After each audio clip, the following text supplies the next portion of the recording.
Forward down.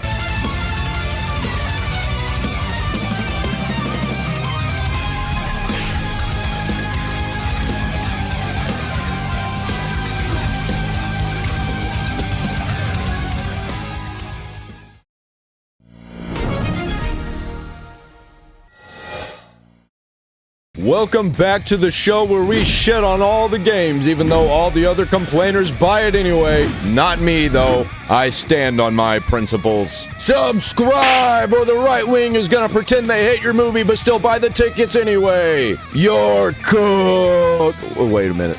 In today's episode, Angelica Tosh calls out Remakes for censorship. People are upset and have PTSD because of mean words at Halo Studios. Ubisoft is absolutely crumbling right now. Bethesda lost Fallout to Obsidian. Sony is being sued for $500 million. Like this video right now! Let's get it on! Starting off with Remakes censoring the old games because they are problematic. Again, guys, Assassin's Creed Black Flag Resynced has censored wooden figureheads of women on ships. What? Oh my god. Actual censorship. Why? Previously, we saw the Oblivion remake. Dude, the left is just doing the same things that the right was doing in the 90s and early 2000s. Are we fucking serious here? Cover up statues as well, and when I talked about it, I had people coming at me saying, well, it's such a small, insignificant thing, it's not that big of a deal, it's a tiny part of the game, and it doesn't make the game bad. Yeah, if we allow them to do this, if we give them an inch, they'll take a fucking mile, dude. Nope. And we can straighten that out right now. Black Flag Resynced does not look like a bad game. I haven't had the chance to play it myself, but it just looks like I would rather play the original one.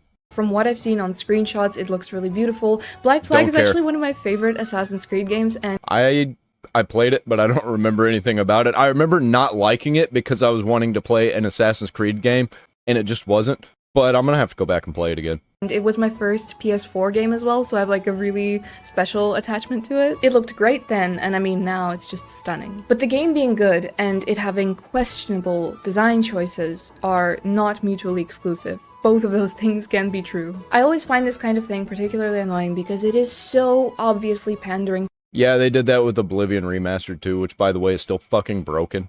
I'm glad that I refunded it immediately. I'm glad that Steam isn't hard-pressed on their 2-hour refund policy, because I played like 5 hours of it, and they still let me have a refund. To the crowd that doesn't really care about video games, but they do care about controlling what you can and cannot like. It is anti-art, and it is hypocritical. You absolutely cannot ignore the double standards when we can do it better than the original. The original was a problem. We're better now. They are so blatantly in front of you. Look at Assassin's Creed Odyssey and how it prominently features full frontal male nudity on statues. So much so that PC Gamer gleefully made an article deep dive into all of the variations present in the game. This is peak journalism. And yet here, in a game about pirates— dude, I fucking hate journalists, man.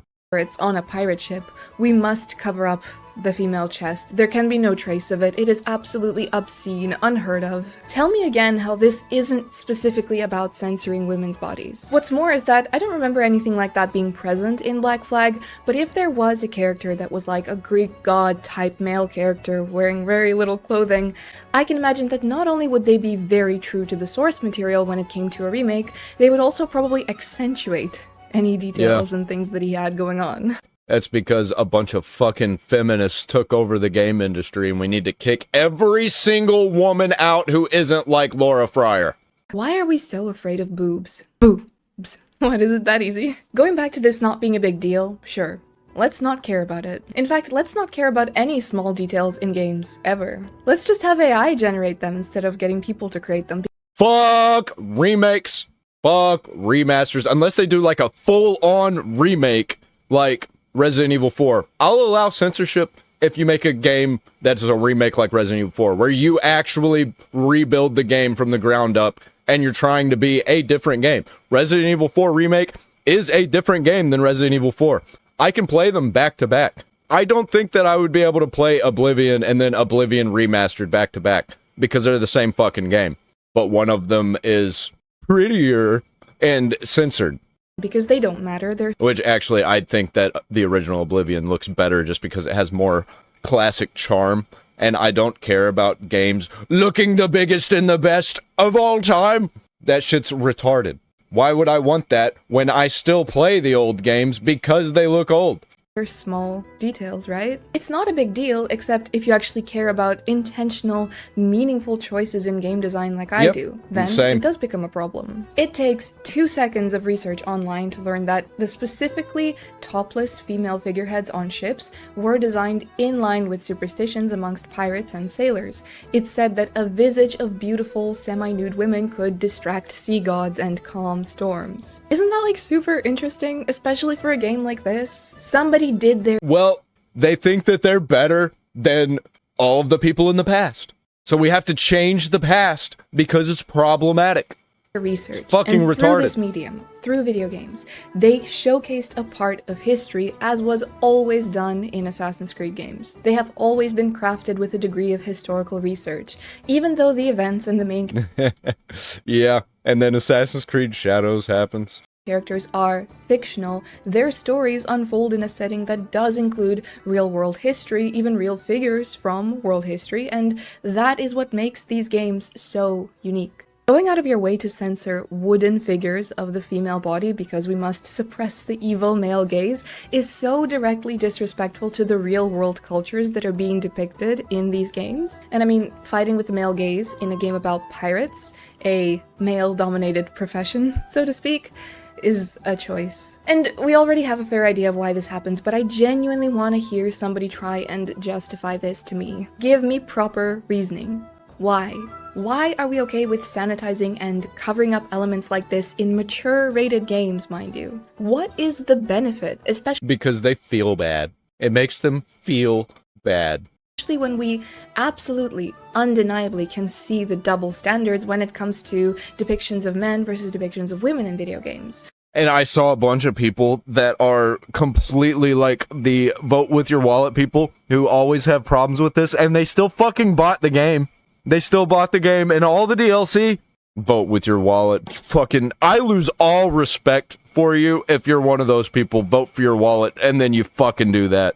Somebody pointed out that even Animal Crossing didn't censor statues in this way, because these are works of art. The female body and the feminine form isn't this evil, obscene thing. And the more things like this happen, this oddly conservative approach to art, the more we are indirectly perpetuating the idea that women in general should just be more covered up. This is the type of thing you see— Unless they're ugly. If the statues were fat, then I guarantee you they would have just let it fly. On album covers in the Middle East, because in their culture you're not allowed to show skin as a woman like that. And in fact, in some cultures in the Middle East, you're not allowed to show women at all. When you're trying to show a bit of history and showcase a culture from a different time, why not accurately show the realities of this culture in your art? Especially when the source material already did so and nobody had a problem with it. I don't remember anyone ever speaking about this. That's just it, it's a small thing, and you'll ask me, why do I care about such a small thing? So I'll ask you, why did they care enough to change such a small thing? Exactly. The thing that you're told isn't happening keeps happening. Clearly somebody somewhere cares enough to make these changes. International investors who think that it's going to make more money if more people think that nudity is not a problem, or nudity is a problem. We have to cover it up, because there'll be some people, there'll be like 2 people out there who won't buy the game because there's nudity in it. And children won't be able to play it because their parents won't let them play it if there's nudity. So they gotta change that. Even though, did they leave in the penises? I don't know. And this is on the backdrop of this increased desensitization to depictions of extreme violence in media. Now, this might not be directly relevant to Assassin's Creed in this case, but we recently talked about Mortal Kombat. The outfits of the female fighters are very much on the more conservative, covered-up side. Meanwhile, their gory, violent aspect has only been amplified. The latest Mortal Kombat— Because they like violence. They think that women are too pretty, and they like violence. In particular, it's a game that I bought and I finished like the week that it came out. I was so curious about it. Oh my god. The finishing moves are so detailed. They are so extremely graphic and gory. It's actually sickening. And of course, thanks to more detailed and more realistic graphics, they are more explicit. So we're okay with literally tearing female characters apart limb from limb, but God forbid they show a little bit of cleavage. Not in my good Christian neighborhood. What happened to the whole, like, body positivity movement that the left was pushing. And now they've completely reversed on that. I don't get it, man. I'm not surprised that Black Flag Resynced is overall successful. It's a remake of a really good game. In fact, it's many fans' favorite Assassin's Creed game. Of course it was going to sell, there was never any question about that. And I'll probably try it myself at some point, but I'm not gonna lie, things like this, they do rub me the wrong way. I'll try it, but I ain't paying for it. Yo ho, yo ho. You know, a great thing about all these single-player games that we love so much, like Assassin's Creed or Elder Scrolls, etc. That goes for the same for the old version of the game. Yo ho, yo ho! Is that although it is a single-player experience, it very much feels like you're not alone in this world. You can feel the presence of the people that crafted this world because of the special attention to detail and deliberate design choices that have a deeper meaning. Dude, I am completely out on all of the new AAA slop. Dude, it pisses me off so much that I really want to be into games again.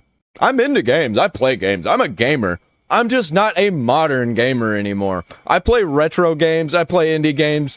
I don't even really play the AA games anymore.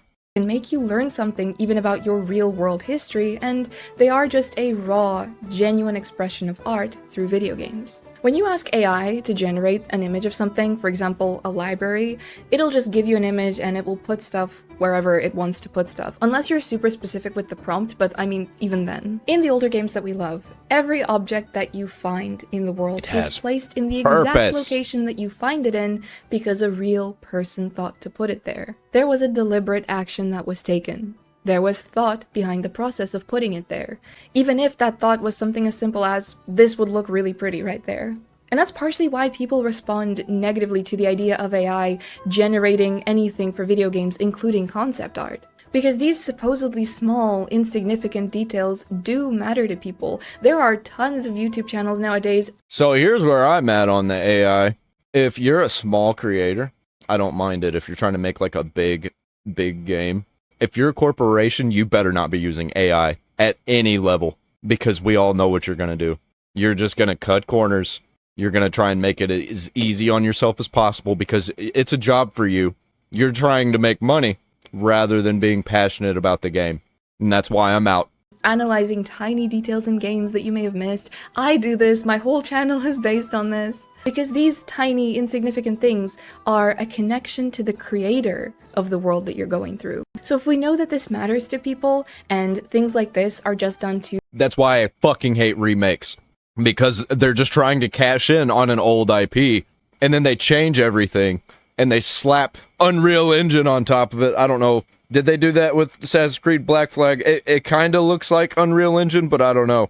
They're starting to figure out how to make it not look like Unreal Engine anymore until Unreal Engine 6 comes out. You pander to a specific group of people or send a message, then it should bother you also. It takes away from the art and meaning behind game design. The design of the actual female characters is actually something that was also discussed these days. I haven't actually had a chance to dive deeper into that myself. Some of the screenshots looked a little weird and then others were fine. Honestly, I do think that we need to take it— I don't mind, in quotes, ugly characters if they're supposed to be there and they make sense. I don't want real world people. I don't want Debbie from Dollar General in my fucking Assassin's Creed game. This shit's fantasy. If I'm gonna have ugly characters, it's gonna be like a chick with a burnt face and one eye or something. Like something fantastical. Into account that these things can be a bit subjective, and it's okay that somebody would find some of this ugly. Or like Ellie from Borderlands. She's fine. And somebody would not. She looks good, even though she's not, in quotes, attractive. That's my problem with it. People are like, you just want a goon, and I'm like, no, there are some, in quotes, ugly characters that are attractive in a way that is appealing to the eye, not in a sexual way.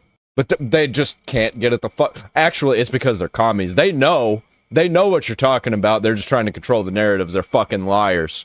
I haven't yet seen this game be a big offender in that sense. I thought most of it was fine. Like, Anne Bonny is an example that comes to mind, and while I don't think that she looks bad in the the main characters look good. I don't give a shit, man. Design at all. Don't change anything. There is less of an accent on her chest, or that it is smaller. And like I said, if this was a male character equivalent, I don't think that they would have toned it down at all. In fact, I think they would have put more of an accent. But even if you don't focus on specific characters or what somebody does or doesn't find beautiful, things like this should already be enough to raise an eyebrow. But yeah, those are my thoughts on it for now. After I've played the game, we might revisit this particular discussion, but so far seeing this, it's just annoying. And I said that this was happening a long time ago. I said this way before the Oblivion remaster came out. Some people did get angry at me for saying it, but I turned out to be right. Again, this is erasure, this is censorship, and if they're doing it now in a way that is so predictable and surprising to nobody, what is next? And they're doing it oh, that's a hell of a pause. They're doing it because they want to, not because they feel they have to for the art. They're trying to control the narrative because they're a bunch of leftoid commies. I will be totally unsurprised if we continue seeing things like this, while It's gonna get worse if people don't push back on it and they keep buying this trash. at the same time seeing an Especially the people who say not to buy the trash, and then they fucking turn around and buy the trash. uptick in graphic and explicit depictions of in-game violence. Totally unsurprised. If you enjoyed this video, please be sure to leave a like and subscribe. I really appreciate it. As always, huge shout out to my channel members. Thank you guys so much. And I'll see you all in the next video. Sweet. Yeah, fuck Ubisoft. I hope that they crumble.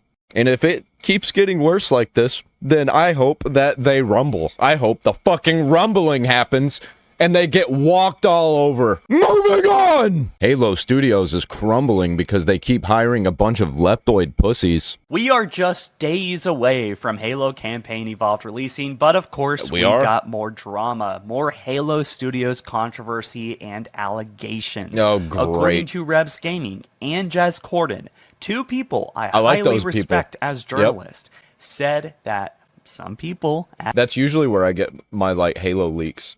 at Halo Studios have not been so nice to their staff. Oh, in fact, you this don't is say. mimicking what I heard many years ago leading up to the release of Halo Infinite from my own source, which I did verify. If it's somebody like From Software that's not very nice, then I'm fine with that because you get good games. But whenever you get shit that's unfinished and broken like Halo Infinite, that this is pretty crazy stuff happening at the studio, and it's been a long-winded issue. In Reb's video, he says in one of his sources, they said about the studio, I was verbally blasted by Pierre. That is the studio head at Halo Studios. It's emotional and shocking, and to this day, it's emotional and shocking. He got yelled at.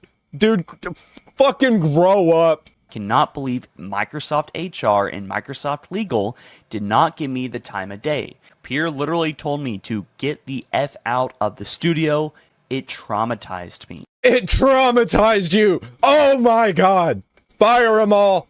Get them all. Anybody who gets upset over words, get the fuck rid of them, man. This is fucking Halo. We're going to war. And you're traumatized. It's the same people that don't like guns but are working on Halo anyway. Give me a fucking break. And so what's interesting about this is that Jez Corden and Rebs cross-confirmed these stories, where even director Glenn Israel, which... Like, even if I don't agree with whatever the person said that was yelling at them, holy shit, it traumatized me. Go work somewhere else then, you fucking... I almost said the F slur. Was let go last year, which we did talk about, pointed out that Pierre Hintz has some issues with blacklisting certain potentially hiring candidates over personal issues. And this has been a big problem in the industry is that people will blacklist you, which is technically illegal, but you know, what can you do about it? You can make up a dozen reasons to not hire someone, but this is what happens. This is why people are so afraid to speak out. Yeah, well, then don't fucking work for them. Go do your own thing. It's so easy to make your own games. Just fucking don't work for corporations. And this has just been an industry-wide issue. Whether this individual is doing it or not, we don't really know. But they said they saw emails sent to Microsoft HR that alleged bull. You gotta stop. You gotta fucking stop. Just cancel the HR. Get the HR out of everything. It is a scourge on humanity. On the part of this individual, criticizing his treatment of the staff. However, others... I think we need to normalize yelling at each other and bullying each other. I should be able to tell my boss to go fuck himself and that be fine. That's the kind of energy that I want. did offer mitigating comments. One even defended him and explained that he's not ill-intentioned, but sports a complete lack of tactfulness and people's skills and opinion. So I kind of actually do relate a little bit with some of this stuff. I think a lot of people, I guess, misinterpret my, autism as being like an a-hole. Like, I'm not trying to be an ass, but I just come off as that. And you can make your own case for me, that. but I do kind of relate with I like it when people come off as an asshole because they're more real. being misunderstood a lot of the times. I fucking hate it when people pretend to be nice because those are the types of people that'll stab you in the back.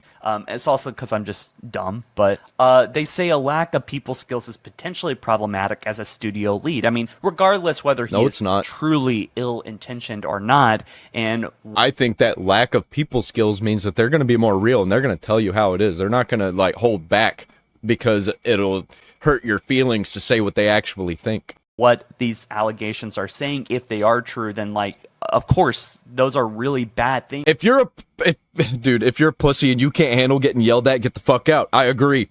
You should not be verbally abusing your staff, or I disagree. You should be. Or putting them down. You ever work at a factory, bro? You ever work at a factory? They put you down all the time. Just do better. I've had my boss or my supervisor while I was working at a factory tell me to do something a certain way, and I tried to explain to him it won't work like that. And then he was like, well, you're gonna have to do it anyway. And I was like, well, how about you fucking do it? You do it, or you're gonna have to find somebody else to do this job because I'm out of here right now. Which is fine after today, but today you're gonna need somebody. And if you have me leave, then you're gonna have to do it anyway. So let's just sit here and figure this out. And you know what we did? We figured it out. And everything was great. And we actually ended up doing it my way. Or destroying morale, whether he's an ill-intentioned or not. Morale. If people can't handle words, if their morale is down because of the way that you talk to them, you don't need them. Get them the fuck out. We're making war games, bitch. This ain't fucking Animal Crossing. This ain't Mario. Really is just not leadership material, right? Is it that they're under tremendous pressure, the staff is too, short-staffed, and that this Xbox I think they're probably wanting too much. reset is making things even more difficult? Whatever it is, it really just comes down to, I think, hopefully Asha Sharma actually fulfilling what she said was moving forward with their main franchises like Doom, Fallout, and Halo, and actually this is a mistake. They need to downsize. They need to make more games and make them smaller. They need to go back to the Xbox 360. I think they're still going to crumble. Investing in them because I don't think it's going to work. We're still years out, and there's still going to be years between a bunch of these games. Studio needs to be audited or, I guess, looked at or taken care of better. More. My opinion is shut it the fuck down, hit the reset button, sell off the properties. It ain't working, bro. You've done fucked it up. Funding, more people, more quality control, whatever it is. This is really just what Microsoft needs to manage this studio. What I heard back in the day was that 343 was being ran almost as if it was a separate company. It was very independent from Microsoft, even though on paper it is owned by Microsoft. But I don't think that is the case anymore. Halo Studios might be a little bit of that, but I mean, there's just so much nepotism in the industry. I mean, you would be shocked to find out that this is not the only studio facing these same kind of allegations. This is just the video game industry at large, right? No, it's the AAA corporate industry. Joe Staten, from what I heard from my sources, which again echo the same thing here, he was pushed out. He was sad. A lot of people, from what I heard, do not want to work. Don't let them push you out. Get rid of them. At 343, and I'm guessing now Halo Studios, because of these exact issues. It's not just one person, but how do we keep having the same conversation with many other different leaders just being mean, just being demoralizing and mean to their staff, right? People have to make a choice. Their staff's a bunch of fucking pussies. They couldn't handle the words. It's one thing if, like, there's a culture of dudes just, like, beating his employees and locking them in closets and shit.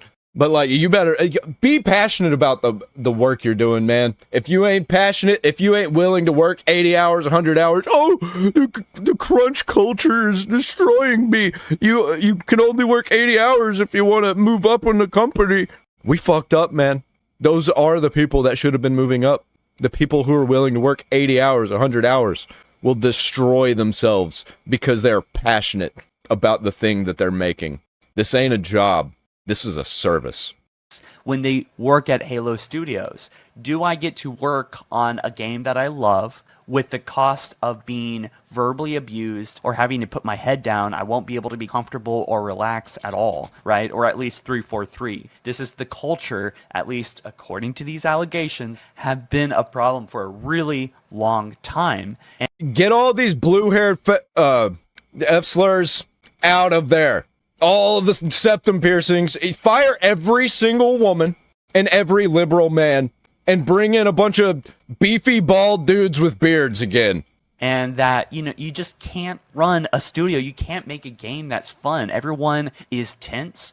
A lot of people are probably really uneasy about like losing their jobs or being Be better. You won't lose your job if you're better. Blacklisted. Even if you leave, they talk to your... Get blacklisted, bitch. Fucking go work somewhere else. Like, you don't have to keep working for Ubisoft and Blizzard and fucking Halo Studios. Just because you're blacklisted from corporations doesn't mean you're blacklisted from all the AA indie games, fucking retro stuff. There are people who like do retro stuff still. Like, what is that Street Fighter type game that's like a beat 'em up? Final Fight or something like that? Your new hiring manager and say this person isn't a team player, and then you just can't get a job anywhere, and then your life is ruined because now you you weren't good enough for them to be like, well, I guess we're gonna have to get him anyway. He's not a team player, but holy shit, this person's amazing. If you're not that, then get the fuck out. Your degree is useless because you've been blacklisted for... Why did you get a degree in fucking making games? If you were good, you're good. Raising concerns about a... This is why AAA gaming is a problem. All the actual good people don't want to work for these corporate fucks. Studio and what because they hire these freaks to people, right? Especially if you start calling them by name, right? And so this is very destructive to the franchise if this is true. And please, please, please do let it burn. Not attack or verbally be mean to anyone. That's fuck you. I'm gonna do what I want. I'm gonna bully these fuckers off the internet, bully them into making good games. These people can't handle the heat. Get out of the kitchen. The whole point is to not do that to people or their teams, even if their their output is low or their quality is low. Then find new people. But I just don't understand this management style that they think employees are gonna feel better after. They hire these blue-haired pussies and then they're mean to them and they have complaints. You did it to yourself. I want a pension. I don't want to work more than 40 hours a week. I want a yoga area. I want an espresso machine. After you verbally abuse them and punish them all of the time, right? Them. Whatever the reason is here, I think they just need to find someone that can be a true leader, someone that can inspire, someone that can be nice. I agree with that. And also, I don't know about the nice part. No, somebody that can be nice. Nope. I want the biggest dickhead in the world. Because that's going to be the person who's going to be honest enough to make good games, and only the passionate people will be sticking around. Put their foot down when it needs to be, put down, or someone that can actually hear their developers. Personally, I love listening. Like, don't be a dick, but don't be destructively nice. To actors. Toxic positivity is a huge problem. My own things because they give really good feedback. Sometimes they understand the characters, and maybe you could think of I guess Star Wars and Disney's reboot, like all the characters or actors like Harrison Ford, they had better ideas and understandings for the characters than the writers did. And so I think a lot of these people we don't hear about, they never get a light of the day on articles. We don't know who they are. They mostly because they hire contractors. They don't actually have very many people working on the games. They have a lot, but people who actually matter, they don't have those. And then they hire these contractors in to do stuff that they don't want to do.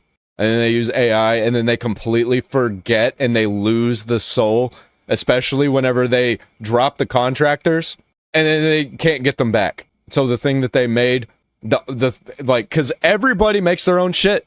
Everything's different from everybody. So if you hire contractors, and then whenever it's time to get rid of the contractors and you get rid of them, you lose those people that made your thing, and the soul goes with it. Did really amazing things on Halo Infinite and Halo 5 that they were kind of probably pushed out, or they were verbally just punished to the point where they had to leave for the... Punish them back. Stop crying. I guarantee you that's what happened. As soon as they got a little bit of pushback, they was like, well, you're being mean to me. Stop being so mean. And then they start some rumors. They start some bad energy among their friends that they work with. And it just creates a hostile work environment. Get rid of these pussies.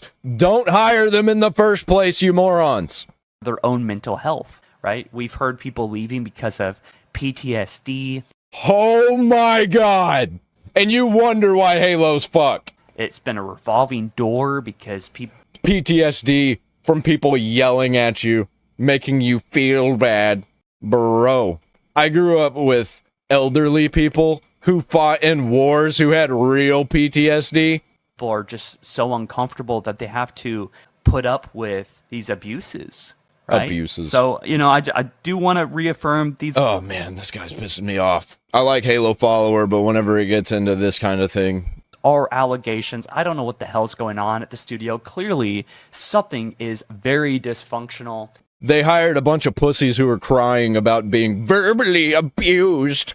And hopefully we just don't see any of it in Halo Campaign Evolved. Oh, we will. Or maybe we do. They use AI and shit, so like you know that they are fucking up.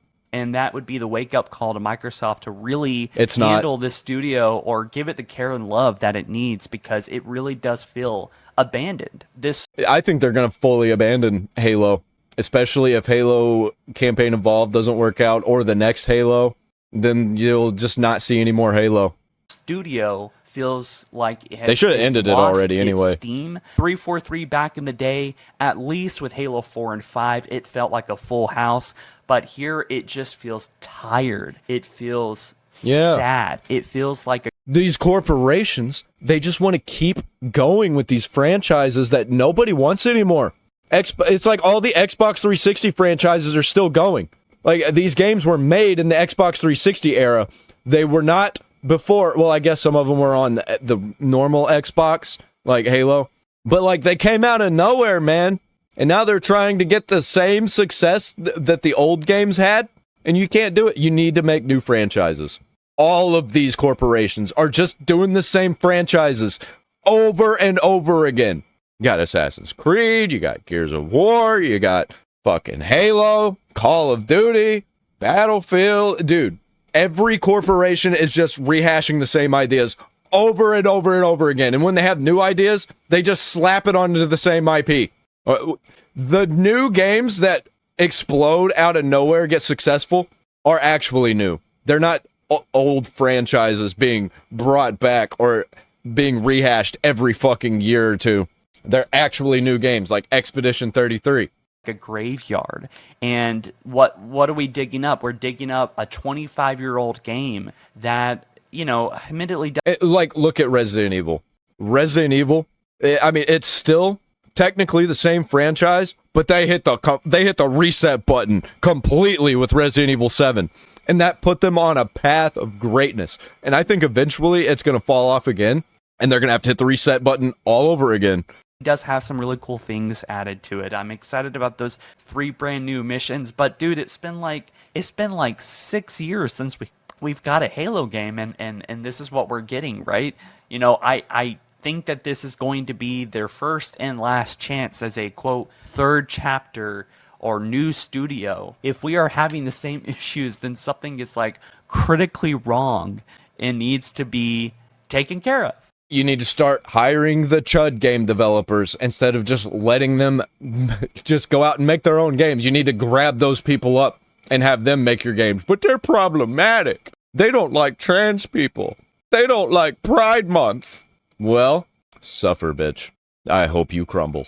Right? So, anyways, huge shout out to Rebs Gaming and Jess Corden. Sources down in the description, and I'll catch you guys in the next one soon. Yeah, corporations, they like to hire leftoids because right wing don't allow you to lie. And these corporations, they love to lie, and they love liars. But then when you do that, you get a bunch of evil retards running your shit who cry about everything and are willing to just blow everything out of proportion. And then when they feel bad, they're going to just go out and tell all to the world. And then you keep those types of people on board. You fucking deserve it. Moving on. Ubisoft has completely lost the plot and are crumbling. Do we want to talk about Assassin's Creed now? It shouldn't be too long. All right. Yeah. Oh, really? Luke is going to talk about an Assassin's Creed game. It won't be too long. Buckles in. Do you want some more? Do you want some more water? Maybe. Okay, so we're gonna be here for hours. We could be, but I'll try. Okay, so first thing that's interesting to me is the reviews. I see mostly positive here. I don't remember how to break it out. Can by I region? Yeah, can I see You can do by language on the breakdown? left there.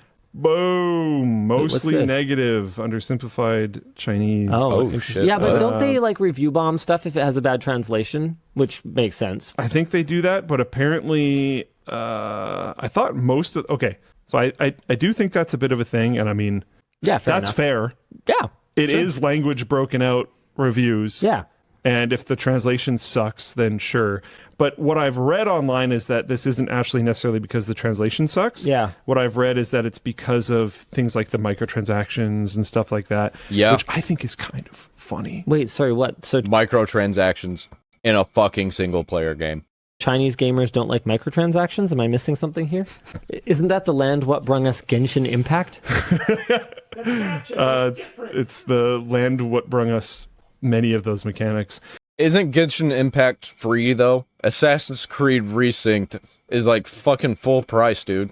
But it's interesting to me because I don't know if my memory is perfect on this. I looked in the microtransaction store because I saw everyone was pissed about it. Yeah. And Horse armor, right? it seemed like the things that you could buy to me were effectively the same things that you could buy last time. Yeah. I don't give a shit. I didn't like it last time either. I don't want them in anything ever. And they're like, well, you didn't say anything about it back then. Yes, I fucking did. So just like last time, I just won't. Right. And it's fine. Right. Okay. No, So it didn't really. I don't play games with microtransactions. Even if it's my favorite game, I'll play something else, man. There's so many games. I don't want any of this corporate bullshit in any of my games anymore. I've been out on it pretty much since COVID started. When COVID started in like, what was it, 2020? I was fucking out on all of it. I'd rather just go back and play DOS games. I don't give a fuck. Basically, you're not me mad too about much. that. I mean, I don't Okay. like it. In every single hate it. Assassin's I Creed hate game it. for a long time, there's been some type of really annoying mechanic. Uh-huh. And you could. Dude, don't even get me started on all the Uplay bullshit where you can get like extra items in game if you use the codes for Uplay. just have it not be annoying for the low price of whatever they're charging for the I don't even want it to not be annoying. I want it the fuck out of them all, or I'm out. thing. Like you can get free treasure maps, or you can get free like resources for your ship or whatever else. Got it. But I just whatever. I'm not going to do that. And other than that, it's fine. I saw some people pointing out like the graphics aren't that great. To be honest, for the price of the game and the fact that it's a re-release, I think the graphics could be a lot better. Oh, I yeah. think the movement is clunkier than I remember, and I remember the movement being clunky, to be clear. A lot of people were talking about how they changed the way the fighting is. They changed the way the swimming feels. Everything's just different. I mean, it's like a nostalgia trip. It's like, oh yeah, I kind of remember this. This feels different. I don't think I'm actually looking at it with rose-tinted goggles. They also redid the combat. Yep. Because Wasn't the combat what everyone liked? the ship combat was what everyone liked. I don't know. I haven't actually unlocked the ship yet because I haven't played a ton. I think I played for like an hour. The like ground-based fighting combat to be kind of in between, I would say, the new games, which are more like RPG-like combat, and the old games, which the old games were. I hate it so much. Why couldn't they just make a different game? It's got to be Assassin's Creed because that's the IP that we've been going, and that's the one we sell. Why didn't you just make a fucking new game that was a spiritual successor, like you did with Assassin's Creed from Prince of Persia? I want something new, damn it! I don't want the same bullshit over and over again. Kind of weird. The combat was a little broken. You could just like perma counter, and then you just sort of win. So it could be like a circle of people around you, and you're still going to win the fight, which is like a little absurd. Right. But the new games have the same kind of problem, but it's because it's an RPG, and you're just like spamming abilities. Like not the newest, in the newest one I've played, which is like 3 old at this point. Because I decided that I was going to do every quest in the game before I finished it, and now I'm like over 100 hours in, and I'm not even close. So I'm just never going to play another Assassin's Creed game, as far as I can tell. I play it like twice a year at this point. That's another problem that I have. It's just too fucking long. Old Assassin's Creed games were like 10 hours, 15 hours long to complete it. Not 100%. I think it was probably like 20, 30 hours if you want 100% the games. But I'm so tired of these open world games that are just like fucking 100, 200, 300 hours long. I hate that shit. Because they're trying to pack in as much as they can so you can really get more bang for your buck. Make smaller games. Charge less. Oh, we're losing so much money. What do? We're going to have to lay everybody off. How about instead of laying everybody off, you split everybody up and make like 10 fucking games instead of 1 every 5 years. That's what they used to do. They used to release like 10, 20 games a year. And like over half of them are legendary games. Some of them missed, that's the way it goes. I'm just still stuck. Anyways, you like my character has armor on it that makes people take more fire damage, and I have an ability that lights my weapon on fire, and then I just light people on like this is not Assassin's Creed anymore. Yep. Right. At all. The new games are just so far gone. But anyways, they should rename them. They should come out with something, and then they don't have to stick to the style and world and lore of the Assassin's Creed games, even though they don't really do that anymore anyway. They literally Assassin's Creed Valhalla. They probably should have just called it Valhalla, and it would have probably even done better because a lot of people didn't buy it because it just wasn't fucking Assassin's Creed. This one is a totally different combat You're an style. assassin. Shouldn't you not be on fire? No, I have a warhammer. Right. And I ride a horse into combat. Right. Like an assassin does. Totally, yeah. It's honestly going back. And so the like first island you end up on, which is the tutorial, where you're kind of running around. For some reason, because I'm weird, I used to try to speedrun that first tutorial island. And without thinking, I was just like 3/4 through it, and I had done like full sprint. I remembered every single path and stuff. And there was a nostalgia like, oh yeah, I'm kind of like home again. I haven't played this game forever. I used to play this game all the time. And then the same kind of things wore on me, which is that game until you get your ship sucks. And I don't have my ship yet, so it's just kind of like, okay, I'm just wasting time until I get the only good part of this game. And then I'm sitting there playing the game, but my brain is too busy working on like, why is Ubisoft so stupid? How did they release this game, which the only good part was the ships, and then they never released another... They didn't release, like, a ship game? They have other Assassin's Creed games that... Oh, yeah, they did, actually. They did release a ship game, and it was fucking garbage. Had ships in it, but they didn't understand... Was it Skull and Bones? Is that what it was called? That it wasn't the fact that it was Assassin's Creed and ships, it was just the fact that it was just ships. Right. And then they finally announced Skull and Bones, and everyone's like, oh, wow, you're finally doing the most obvious thing in the world. And it took almost a decade. Great. And then they spent 1 billion years working on it, and they changed the idea so many freaking times, and then they call it quadruple A, and then it blows, and then they sell it for like $3 and no one plays it anyways. And it's just like, what is wrong with you guys? And I think that's what I think they got too corporate, and all the actual good people were either pushed out or left, just like with Halo. What the reviews are on the game is just like, ugh. Okay, you got me, right? I bought this nostalgia game for $80 Canadian. Did you really? You spent that much? It cost that much? It costs 80 Canadian That's a dollars. lot. I don't think I spent that much on it. I think there's been currency changes and stuff since then. But these are the prices. And then on launch, Yeah. they did this, which is like, I think someone told it up. It was like $85 worth of DLC. But to be clear, you don't need any of it. Just ignore it. Whatever. Right. And then people were also annoyed that, like, when you launched the game, I don't mind $85 of DLC if it's good DLC, like Borderlands 2. you can flip through the menu and see the other Assassin's Creed games in a timeline and like launch them from there because they're really trying to get you onto the new Assassin's Creed games. Like, that doesn't really bother me. It takes 4 seconds to skip past it, whatever. Like, there's things that are annoying, and There's too many good games out there. There's too many games that I like, too many games that I want to play. I'm not dealing with annoyances like that unless it's accidental. things that I think people are overblown on, but ultimately I just keep coming back to like, I am not surprised by this. Oh, wow. Makes complete sense to me. Oh, wow. I haven't been keeping up with Ubisoft. Nobody's been talking about them. That's probably part of the problem. And what games do they have coming out even? I'm gonna check real quick. We got Rayman Legends Retold, which looks gay, so that one's gonna fail. October 1st. Assassin's Creed Codename Hexe, so to be announced. I don't know what the C is. To be confirmed. And Assassin's Creed Jade for iOS and Android, to be announced. Beyond Good and Evil 2. I forgot that they were doing that. Morbid Metal, what is this? They've got a lot of things that are in the works. This looks gay. Splinter Cell, another fucking remake. Tom Clancy's The Division 3. See, they've got a lot of stuff listed here, but nothing's coming out except for Rayman. That's the only one that actually has a fucking release date. They got nothing. They got absolutely fucking nothing. Wow, they're close. They're like almost a penny stock. They're at this almost point. gone. Dude, they are about to collapse. Holy shit, dude.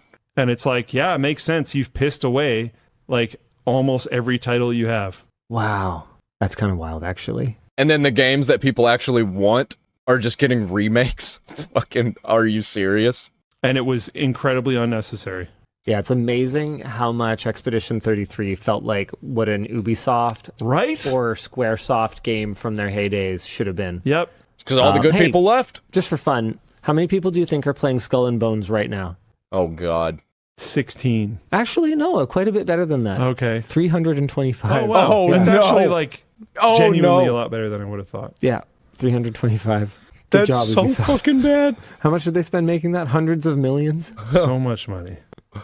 I think they spent $1 billion on it, honestly, with all the marketing campaigns throughout the years, with all the fucking contractors, the money that they lost. And like I just have to come back to again. Okay, when was Skull and Bones announced? Oh, man, 1,000 years ago. Apparently I've searched this before on this laptop. Nice. Officially announced in 2017. For context, there's 6,000 people almost playing Expedition 33 right now. And Yikes. Skull and Bones is multiplayer. Yikes. Oh, no. yikes. You're missing something about Expedition 33. It is a single-player offline game. There are people playing not connected to the internet also.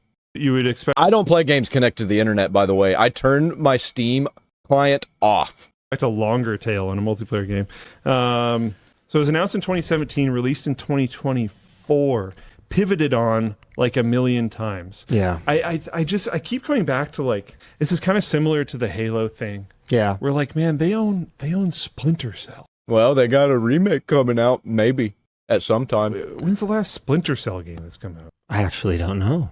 The last full standalone 2011. That's what I'm going to say. game, according to AI, is Splinter Cell Blacklist from August 2013. bro. Ooh, I was close. What's going on, man? There's like no good single player FPS games. One released, 007, and everybody's like, wow. Let's all play this. You got God of War Laundry coming out in the Wolverine game. It looks like Sony's trying to cash in on the single players, but it ain't going to work because they done fucked everything up. And they just seem like they're not good enough. Moving on! Bethesda hasn't released a game in years and finally lost the rights to make the next Fallout. Might be obsessed with Fallout. I don't know, dude. Like, I spent this past Fallout. weekend just repeatedly unpacking this situation over and over and over and over, talking to different people, getting different perspectives from fans, non-fans, just talking. I'm not a fan. I am not a Bethesda fan. People get it fucked up. They like to call me a tourist. That's the new commie word, is tourist. Because I'm not into anything new from Bethesda, which, I mean, they're not releasing anything new anyway. But, like, Fallout 76, fucking hate it. Elder Scrolls Online, fucking hate it. Fallout TV show, fucking hate it. Fallout Shelter, what? Why? Why was that even a thing? Elder Scrolls Blades, what? And they just shut that one down out of nowhere. Probably because nobody fucking liked it. And then Obsidian making spiritual successors to old Bethesda games, and them being absolute trash also. That does not help. That does not help Bethesda. Whether they had anything to do with that or not, it does not help them. Fallout 4 was even trash. I like Fallout 4, by the way, especially with mods. But, like, that's not a good Fallout game. Fallout 3 is alright. Fallout New Vegas, fucking 9 out of 10 from me. Fallout 2, holy shit. Fallout, dude, because it feels like the fate of the franchise completely flipped on its head for hardcore fans in this last week. The idea of an Obsidian-led Fallout game being real is not only incredibly exciting for me, but it's just not such for a me. long over. Dude, what the fuck? I don't like Mr. Matty Plays sometimes, man. I love the dude. I watch his content a lot, but sometimes he has really bad takes. Like whenever he was talking about Outer Worlds 2, and how he was excited for that game. I was seeing that game and I was like, oh, it looks pretty fucking gay.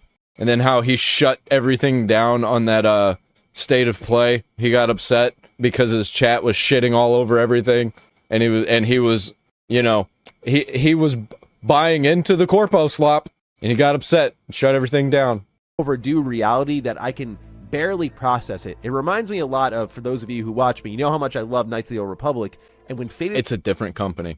It is a completely different company with a different culture. And a lot of people like to say, well, there's a bunch of OGs from Fallout New Vegas. If it's not completely the full team, it's not the same team.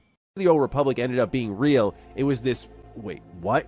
Kind of moment for me. And it is the type of announcement, or in this case, the type of leak. Yeah, where is it?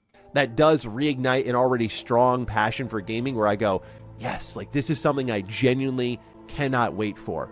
But a lot of my conversation on this upcoming Fallout game has been focused on the Obsidian. They're going to make it gay. They're going to make it gay as fuck. Angle, the talent that is there, what they on can purpose, do with it. Especially now. They're going to sabotage this shit because Microsoft and Bethesda upset them. What has Josh Sawyer said recently about his upcoming projects? We're going to be unpacking a lot of that in an upcoming video because there's much to be said there. But what I really ignored in the broader part of the conversation is what this actually means for Bethesda, because this is their worst fear coming true. And oh, shut them down. Shut them down and sell off all the properties. That's what I want to see. All these corporate gaming companies, they need to crumble. Not even from the angle of Todd hating New Vegas, like so many people talk about. It's really that Bethesda has been fighting off this idea of being a vending machine with two buttons on it. Here's your Fallout button, here's your Elder Scrolls button, and just trying to run away from that fate because they know that's what a lot of people want from them. They go off and they experiment with things like Starfield. We know how that goes. But unfortunately for them, that fate not only seems inevitable, but also I forgot about Starfield, actually.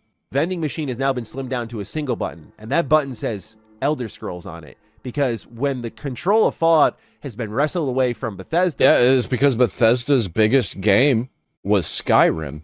And that was over a decade ago, bro. And given over to Xbox, this is now truly an Xbox IP. Whether that's good or bad, we'll talk about as well.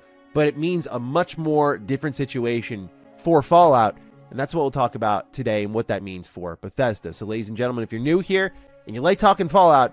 certainly I've got you covered. This week at least... Do you know what Bethesda's last game was besides Starfield? It was Skyrim. You know what their last release was that wasn't Starfield? It was Skyrim on the Switch. Remember that? They just keep fucking re-releasing Skyrim on everything. There's even an Amazon... What was it? Alexa? There's even an Alexa version of Skyrim. least according to the plan, and the games industry tends to erupt enough times to disrupt my plans, but we've got a lot of Fallout to talk about this week. So if you like that, get subscribed. There's been a number of theories about Todd Howard when it comes to how... Get him out of there.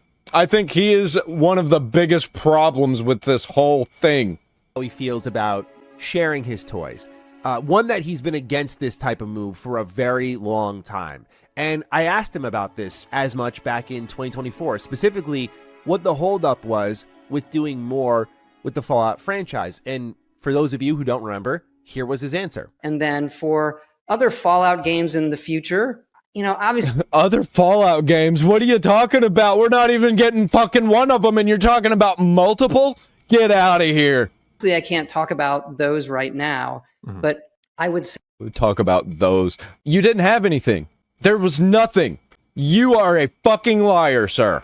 Say sort of rushing through them, or we need to get stuff out that is different than the work we're doing in 76. You know, we don't feel like we need to rush any of that. That was almost 3 fucking years ago. Still nothing. You know, right now, the Fallout TV show fills a certain niche in terms of the franchise. No, it doesn't. No, it doesn't. You fucking piece of shit. Storytelling. Totally get the desire for a new kind of mainline single-player game. And then why aren't you doing it? Those things take time. These things take time. Apparently, it takes 20 fucking years. I don't think it's bad for people to miss things. Right. As well. So we just want to get it right. And yeah, and then you don't fucking release anything. You released Starfield and it was trash. You released Starfield and it was like bland Fallout. It was like if you made a Fallout game and you took all of the things that made Fallout, and then literally just left everything else in. That was Starfield. And make sure that everything we're doing in a franchise, whether it's Elder Scrolls or Fallout or now Starfield, that now those Starfield. become, you know, we ain't gonna see another Starfield ever. Meaningful moments for everybody who love these franchises as much as we do. Now, what's hilarious about this answer and the idea of missing more is that in 2 years, we will now be a decade away from the newest Fallout video game. I imagine the Fallout 3 remaster will cut us short of that, but it's crazy to think about how long it has been. And oh my god, with the fucking remasters, man. You didn't even fix Oblivion Remaster yet. It's still fucking broken. The in-game is still a complete mess. And you're talking about making a Fallout 3 remake, which the original Fallout 3 is even more broken than the original Oblivion. So how is that gonna go? And if you buy Fallout 3 remake or remastered or whatever the fuck it is, you deserve it. You deserve to get the slop. I hope you're happy. This is the kind of environment that you have created by buying this trash. Well, is this all that I'm gonna get? Then I might as well. Yep. Fuck you. How small of a demographic Fallout 76 really serves in the broader Fallout community. This answer was given when they didn't even bring in the Fallout community. You created a whole new community. Todd answered to Phil. And it's clear that this answer Todd gave resonated with Phil. He would go over and see... Phil is a fucking idiot. I always hated Phil. Hey, okay, 76 is churning out Fallout content and we got a TV show. Everything is an Xbox. Oh, great. I trust Todd. I trust this plan. And we know that Todd and Phil were boys because they specifically shared the story about when 76 was erupting. Todd called Phil on the phone. So we know they were close. This answer obviously does not resonate with Asha Sharma and the new Xbox leadership. I don't like her either. They heard that answer and went... She's not doing enough, and she's just leaving a bunch of these woke retards in there still. We still need a new Fallout video game. Specifically why this is Bethesda's worst fear is a Pete Hines quote back in 2016 that has always stuck with me. Let me read it to you. This studio is not a vending machine. They're not a 2-button vending machine where first we press Elder Scrolls, and then we press Fallout, and then we press Elder Scrolls, and then we press Fallout. You should. They're an incredibly talented studio of creative people. They've now made 4 games in a row, all of which were named Game of the Year, and they have a right to decide what they're working on next and which direction they want. If they're actually gonna fucking release something, man.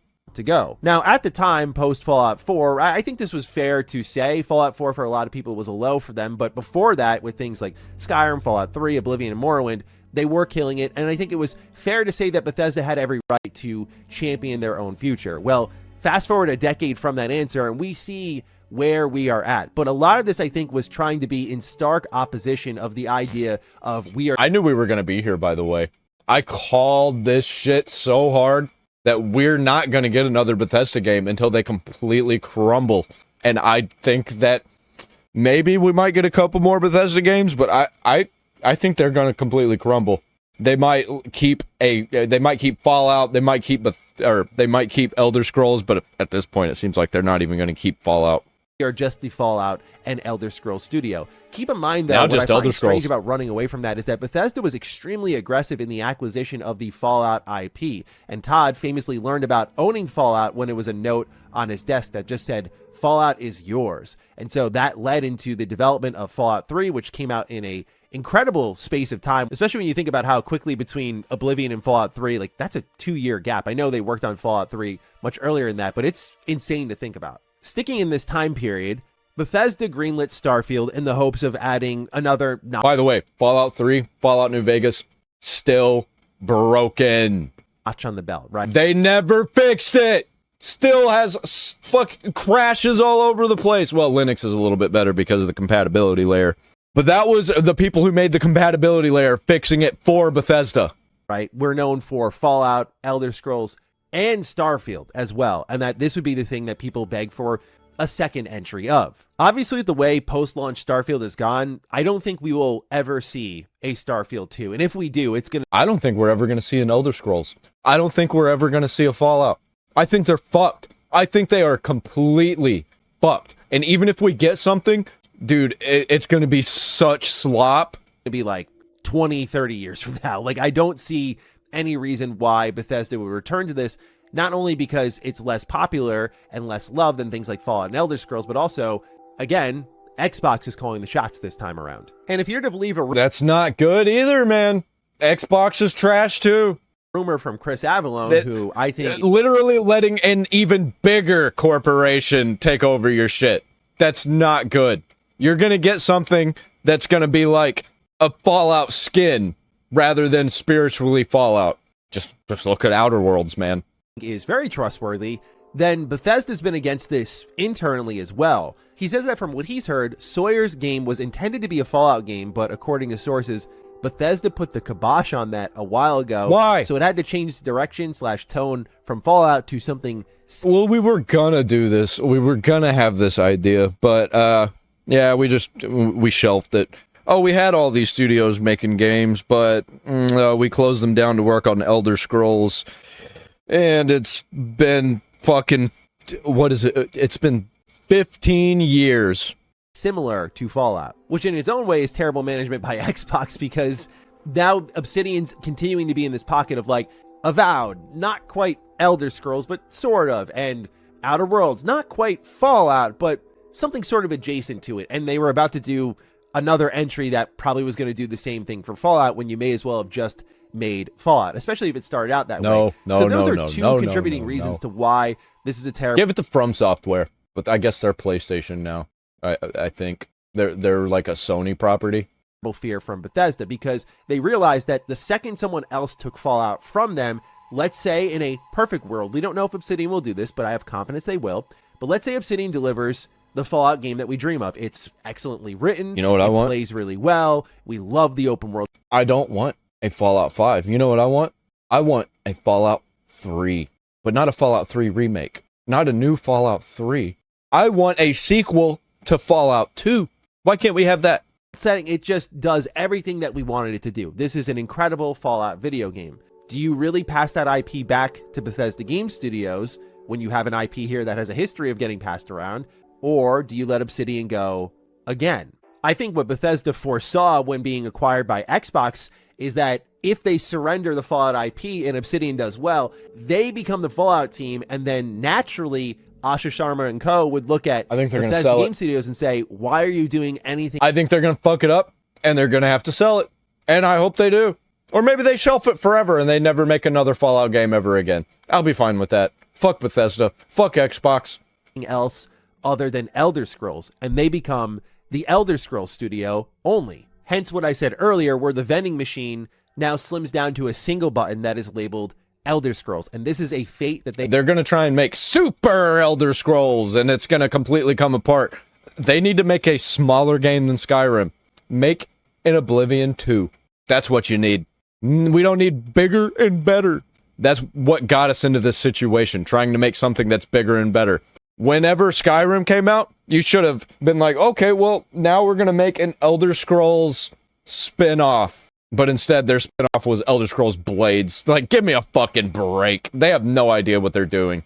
They have been fighting, and now from all the fighting and resistance that we've seen, both externally and rumored internally, it's gone from 3 to a whopping 1. Now, don't get it twisted too much. According to Schreier's report, Bethesda Game Studios will still be involved in whatever's happening with Obsidian's Fallout game, but it's assumed to be a situation similar to the TV show, where Todd executive produced the television show for Fallout, and we all know Todd hates Fallout New Vegas. That's why they had to get rid of it in the Fallout TV show. They had to just blow it up. They don't exist anymore. That's all in the past. We're moving on.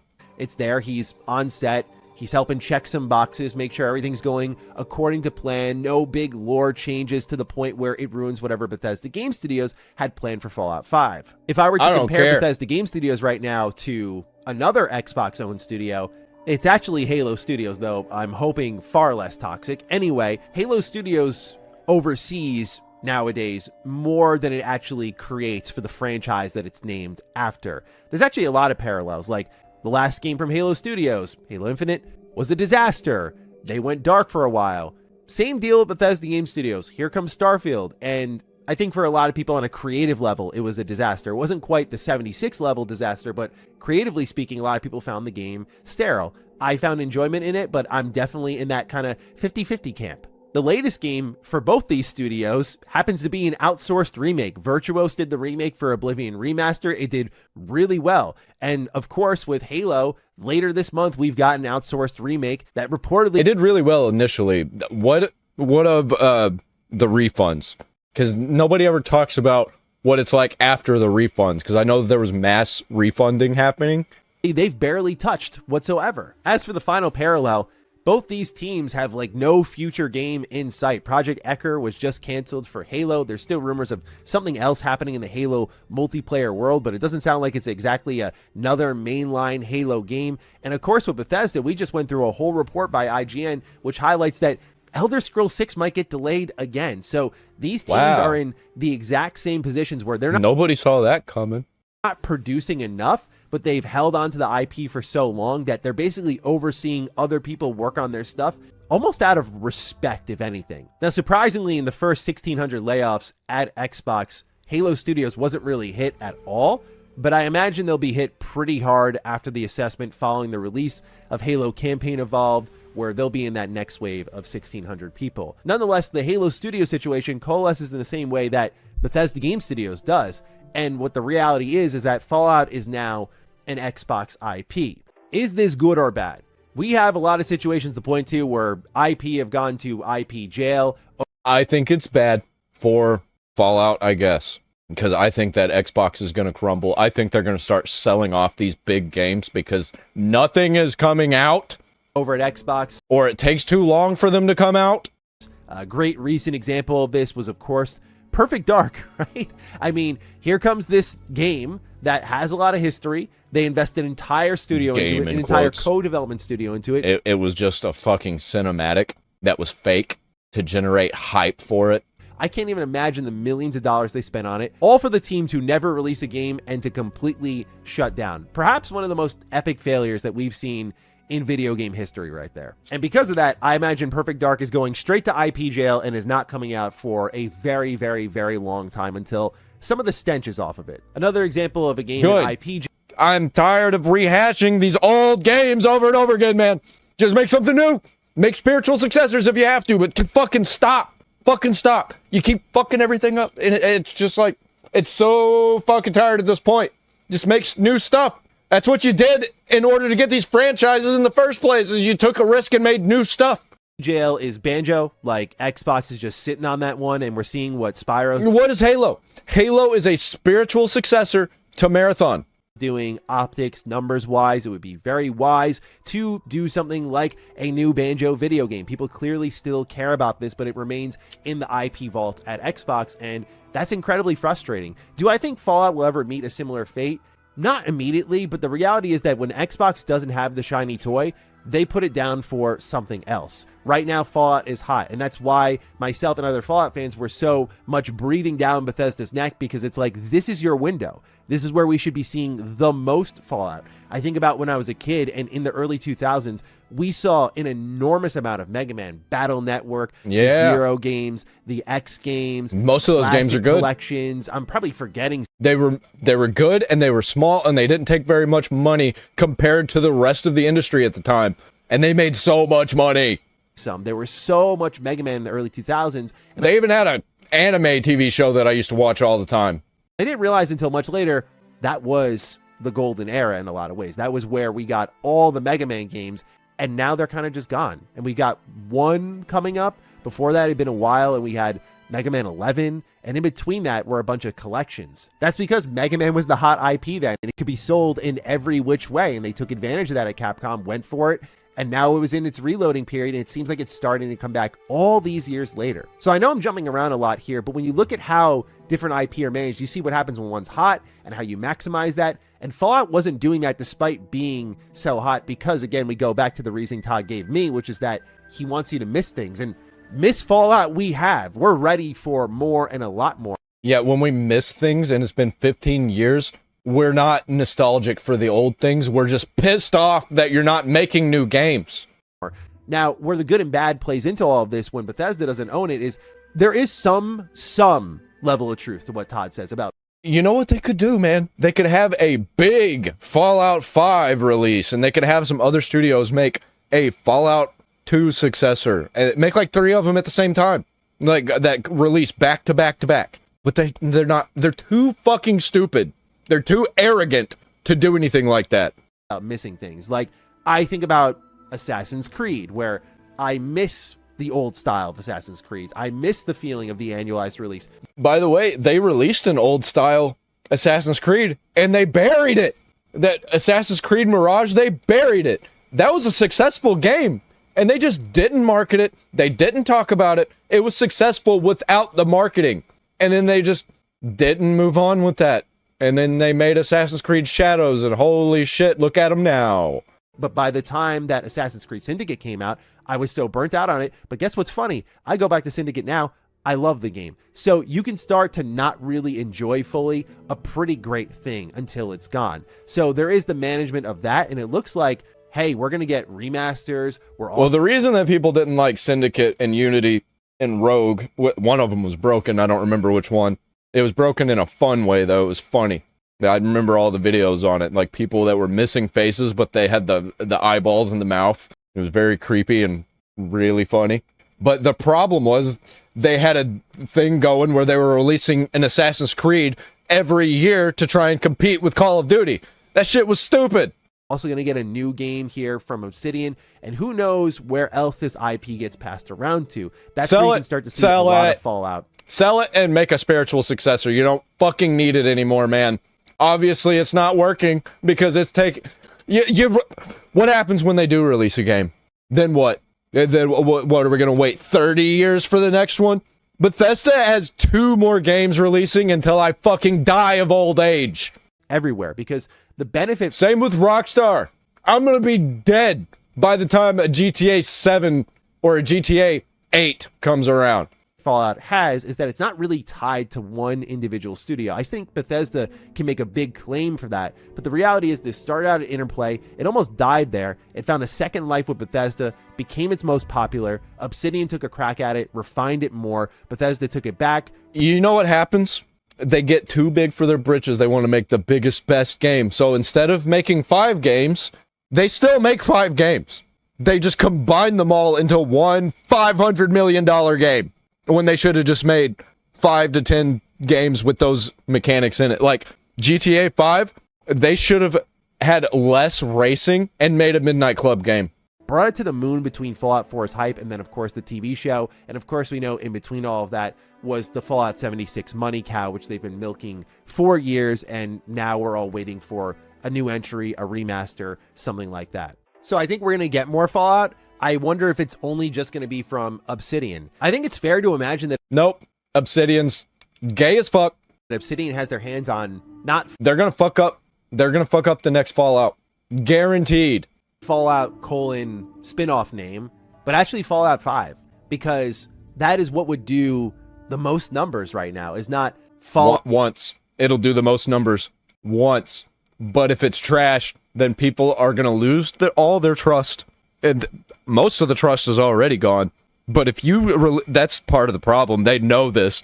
That if they release something that's not on par or better with the old Fallout games, then they're going to completely fucking crumble. So might as well just not release anything, right? And just try and hold out as long as you can. Fallout, say, New Orleans, although I would dive all over that, but Fallout London, like, they're so fucked. The mods are doing better for their old games, and people are going back to play the mods because there aren't any new games.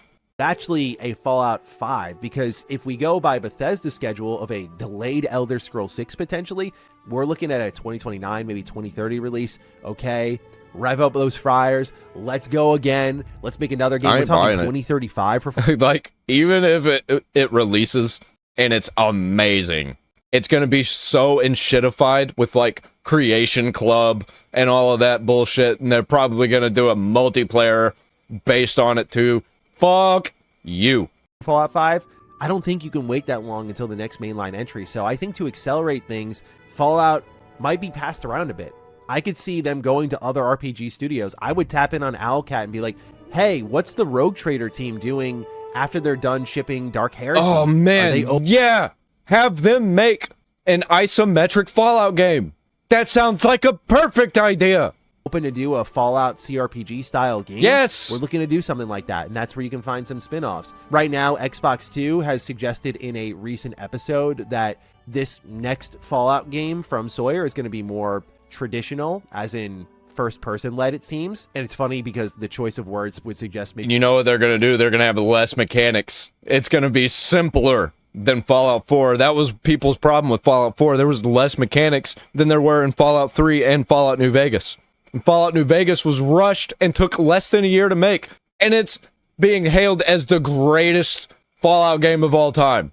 Maybe traditional would go back to OG style Fallout, but my point being is that this IP never really had a true home, so I think it could be at liberty to be moved around by Xbox, and that's why we can see more of it. But again, that is the blessing and the curse, right? We're going to get more Fallout. Certainly we hope it's great, but the reality is if this thing sucks for whatever reason, we've seen how Xbox will just backpedal and put that thing right in the vault. And so there's always been a risk with this stuff. This stuff has to do good, right? But it's an even bigger risk when it's Xbox. Let it crumble. Fuck all of these corporations, man. And, like, I'm not a hater on all corporations, just these giant ones that have been around for years and years and years that just release corpo slop. There are a lot of corporations that I love. I can't think of any right now. Xbox managing it because they are such a reactive company, but this is the reality now. Bethesda's worst fear has come true. Obsidian has Fallout now. They are the Elder Scrolls studio. Well, maybe they shouldn't have been fucking around this whole time and actually release some goddamn games. At Bethesda Game Studios, and Xbox calls the shots, and the same excuse that worked on Phil. They probably shouldn't have even let the Fallout TV show happen. I think that fucked everything up for them. Because then people realize, oh, different people can handle Fallout and release something that's pretty good. Which I don't like the Fallout TV show, but a lot of people do. Does not work on Asha, and so we will see where this all goes. No doubt, later in the week, we will start to unpack what an Obsidian Fallout looks like, who's working on it, what Sawyer said, because interestingly, Josh Sawyer went on like a huge interview tour before all of this news broke, so there's a lot to unpack there. But nonetheless, ladies and gentlemen, thanks for tuning in. Thanks for letting me gab. Yeah, cool. Yep, fuck Bethesda, fuck Xbox. I hope they burn themselves to the ground. They hired a bunch of woke retards who made games for woke retards, and they hate people like me, who is supposed to be their audience, so fuck them. Fuck them all. Moving on. Sony is being destroyed from every angle, and now face a $500 million lawsuit. Sony's been having a rough go of it as of late after announcing Hell yeah, the they physical have. games would no longer be happening Welcome. after January 2028, and people are pissed. And people are starting to dig into researching why they might be going the direction they are. I've been warning people, if they don't stop just buying into the slop and buying into the toxic positivity and labeling all the criticism as hate, this is what you're going to get. And here we fucking are, and it's going to get worse, by the way. And why they're not changing that direction. We're going to start with Cabrutus. And I found this interesting. He says 6 of Sony's top 10 shareholders are BlackRock. Uh-huh. Now, to be fair, that's pretty much the same in every company because BlackRock and Vanguard have... That's why I hate corporations. These publicly traded corporations, they're not owned by BlackRock, but BlackRock will have like a 7%, 8% stake in the company. But also Vanguard will have a 7-8% stake in the company, and fucking what's the other one? The something Street will have 7%, and whoever Raytheon became will have 7%, and then there you go. That's over 25%, and so they just control everything. And I think they do a one share, one vote system with Sony, which. You know, when you got non-gamers making decisions in your gaming corporation, that's bad. Because that's when you get labeled consumers by these corporations instead of customers. Infinite money, so they're pretty much the highest investors in everything. But I do find this curious because BlackRock Fund Advisors, number 1, and then BlackRock Japan, number 3, majority shareholders in Sony Group. And it's going to make you wonder with the World Economic Forum and being in bed with them, with BlackRock and Vanguard and pushing the agenda of you'll own nothing and be happy, if this appeases their masters with going that direction. And we got Pirate Nation who says, Sony's... Yep, well, Sony better get used to owning nothing and being happy about it. Fuck them. Decision to stop making physical PlayStation games after January 20... Because if they keep doing this, people aren't going to buy into them anymore. And they're going to own nothing. And you better not cry about it. 2028 is now being used against the company in a major lawsuit. The lawsuit seeking $457 million in damages. You shouldn't let these investors take over. BlackRock, I think that companies should be allowed to say, hey, these investors are not allowed to invest. It shouldn't just be free. It's the free open market.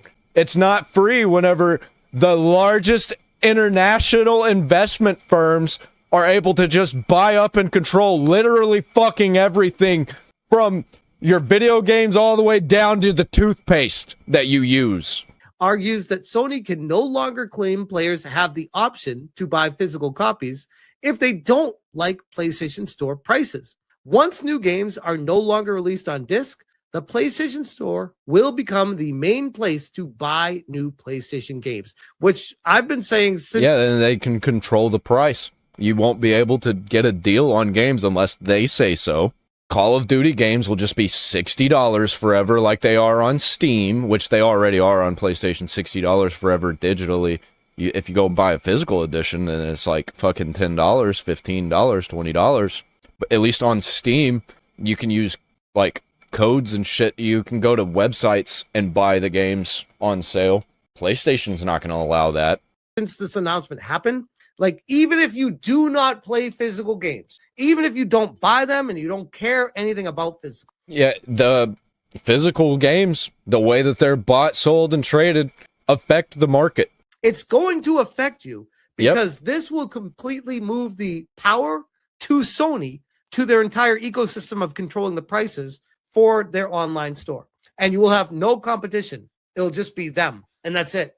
Law professor Daniel Wallach told that Sony has, quote, essentially destroyed its own defense because the company can no longer point to physical discs as an alternative for consumers. And I love, by the way, how Sony announced this and saying, oh, it's for you, the consumers. We're doing you a favor, taking away an option for you. 80% of people buy digital games. What about that 20% who buy physical games? And also that 80% digital, is that including retro games? Is that is on your storefront? Does that include like indie games? Does that include the free-to-play games? that don't have discs, the live services? Yes, it does.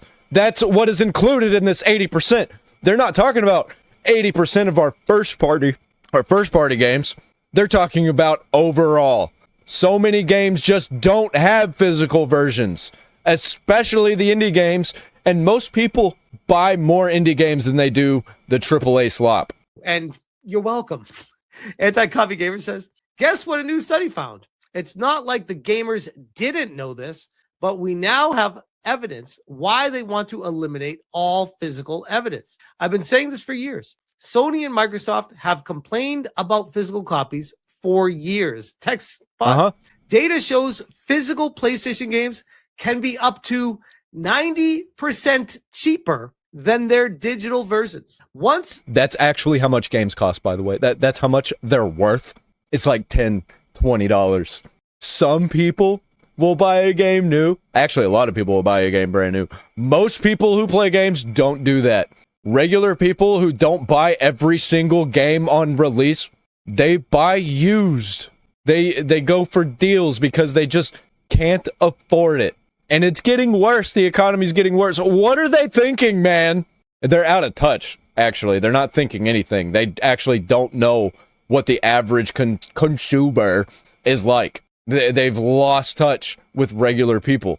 They're only communicating with investors. Sony ends disc production in 2028.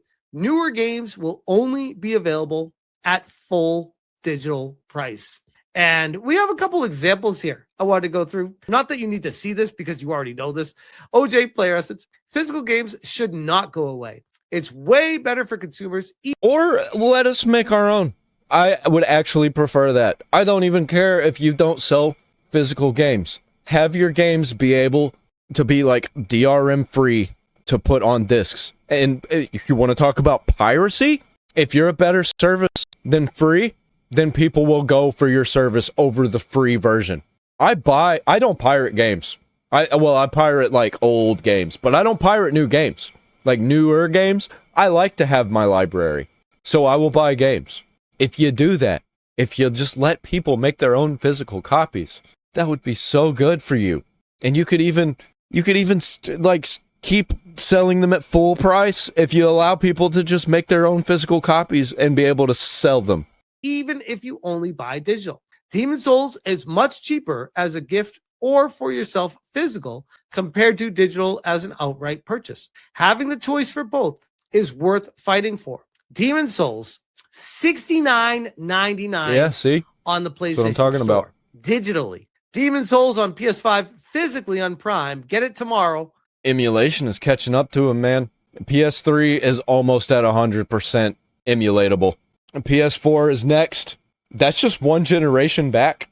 PS5, people are working on it right now, bro.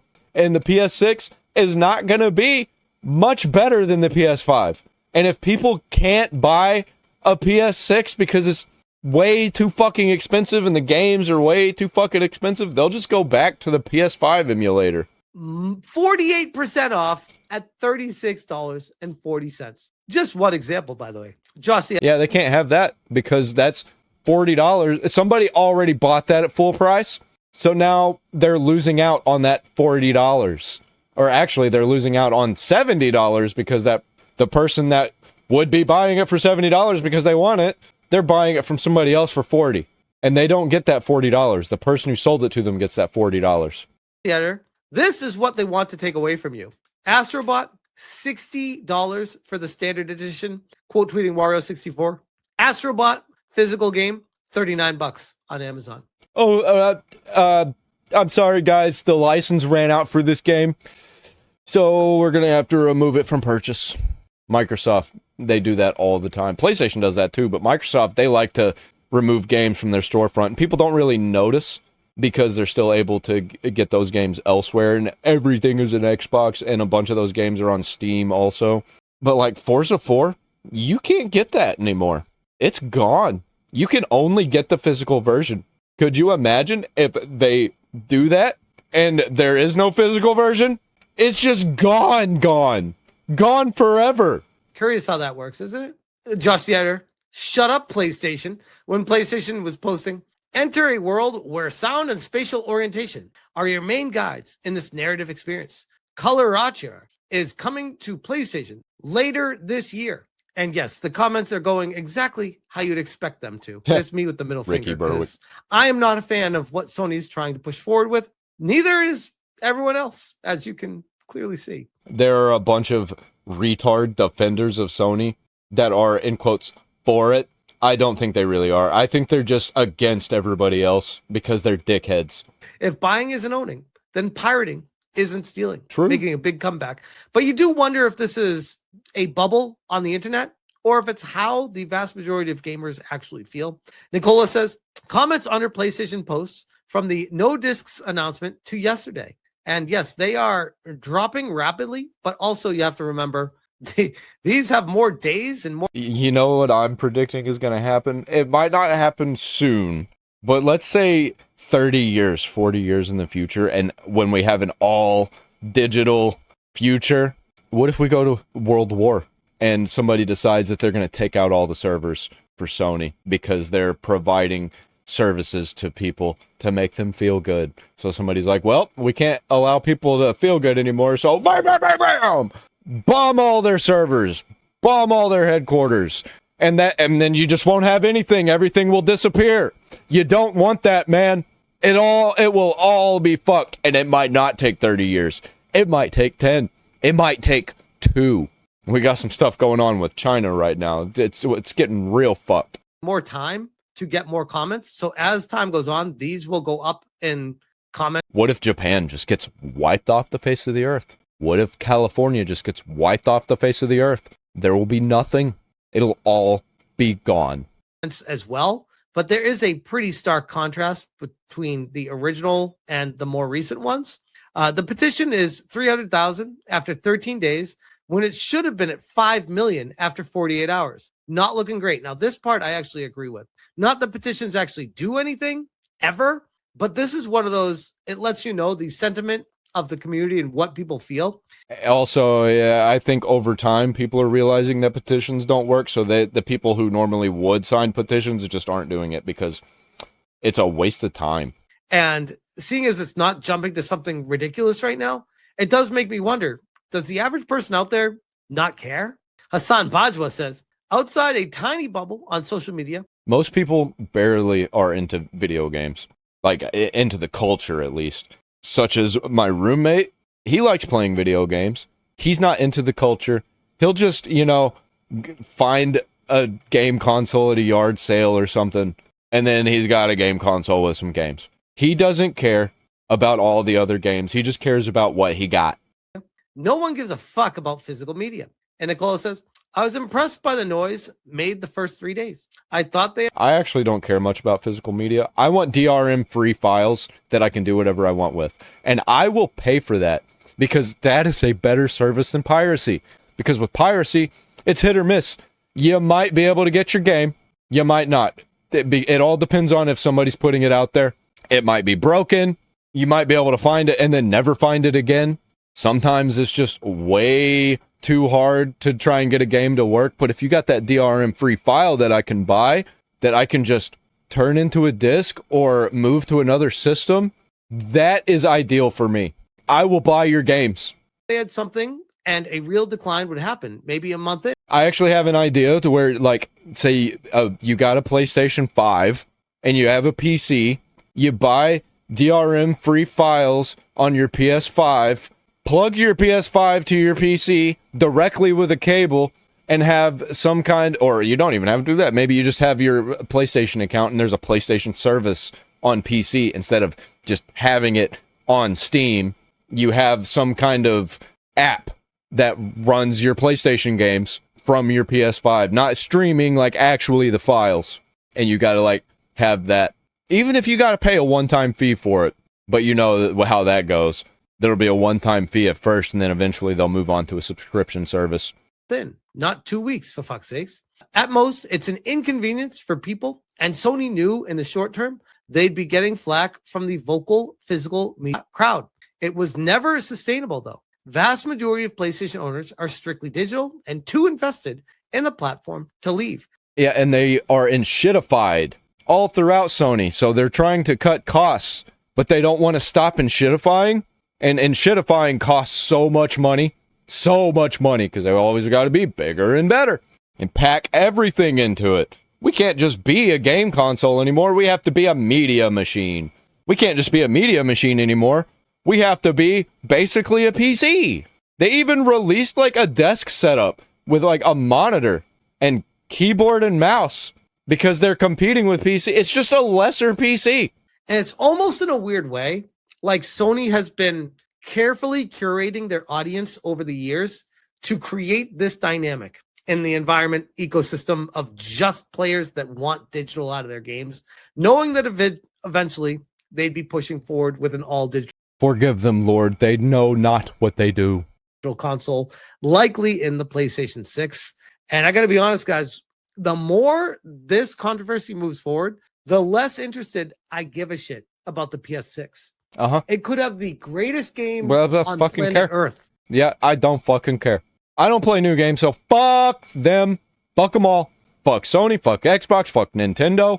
And I'm still like, you know what? I got a backlog a mile long. Yep, bro. MBG says, I know we still have time, but as it stands right now, I've been into DOS games, and I feel like DOS games are just unlimited. It is infinite. There are so many. Like, if I just tried to play DOS games for the rest of my life, I would get through 10% of the catalog. There's so many fucking games. I think the PS6 might genuinely be cooked. Yep. Between the digital-only backlash, it likely being double the price of any previous PS console. I think we'll get a PS6, and then halfway through the life, they'll just stop. There will be no more. They're going to crumble, especially if we have another world war, which seems like that's going to happen, especially with the announcement that China was meddling with our elections. Dude, they are so fucked. The economy is going to get so much worse, and people just aren't going to buy their shit. They will buy a mini PC, or they'll just play stuff on their phones. Console, and the diminishing returns on graphics just seems like the perfect storm to me. And I wholeheartedly agree with that. Pirate Nation says, yeah, what's the point of making bigger and better if everything is less optimized and looks the same? The UK's Entertainment Retailers Association, and it's all gay, has criticized Sony's decision to stop producing new physical PlayStation games from 2028, calling it a triumph of corporate convenience over consumer choice. ERA CEO Kim Bailey said removing discs does not represent progress and said that physical games give players more freedom by allowing them to buy, sell, trade, lend, and keep games without relying on digital storefronts, which is very true, by the way. They could just let us do that with the digital games too, but they won't. If Sony actually wanted to save money and still have digital, but still give you the power, control, and ownership of the game, they could sell you a key card, just like Nintendo does. They could still give you something so you at least can sell it, trade it back, or have it for preservation until the store goes offline. But doing the digital only, well, that still is going to cost money to do that. Gives you zero. They're trying to do the least amount possible so they can spend their money on enshittification. Value when you buy it at the store. The group warned that ending physical releases could reduce competition. It will. Leave players with fewer options. It will. And make game preservation more difficult. It will. Pirate Nation. Game preservation is completely fucked. Actually, they like that. They don't like game preservation because people go back and play the old games. They don't want people to do that. They want people to play the new, bigger, and better games. That's why they keep doing like remakes and remasters. They don't want you to play the old games. They want you to buy their new games. Analyst says Sony's move to digital-only games was inevitable. Compares it to Apple. By the way, they don't even care if you play the games and like them. All they care about is that you buy them. The only reason they even make games, like actual, like these types of games and everything's not just the same, is because people won't buy them unless they're actual games. They have to just like pretend that they're selling games. If they could just like take your money for free and not give you anything at all, and it's just free money to them, that's their preferred option. Removing CD drives. This has got to be good. Industry analyst Daniel Ahmad, which this guy is a hardcore woketard who has me blocked, and I've seen many things he's posted in the past that I just roll my eyes at. So of course, this guy in the media is going to be saying, "Oh, what Sony's doing? They're ahead of the curve. It's what Apple was doing too." And everyone criticized Apple, but Apple was right. Remember? Yeah. Daniel Ahmad. And now look, nobody's talking about Apple. Apple used to be like the biggest talk every year. Oh, the new iPhone. Who's talking about the new iPhone anymore? Around iPhone 11, dude, they were huge. Everybody was talking about them. Everybody wanted that thing. What iPhone are they on right now? What Samsung phone is out right now?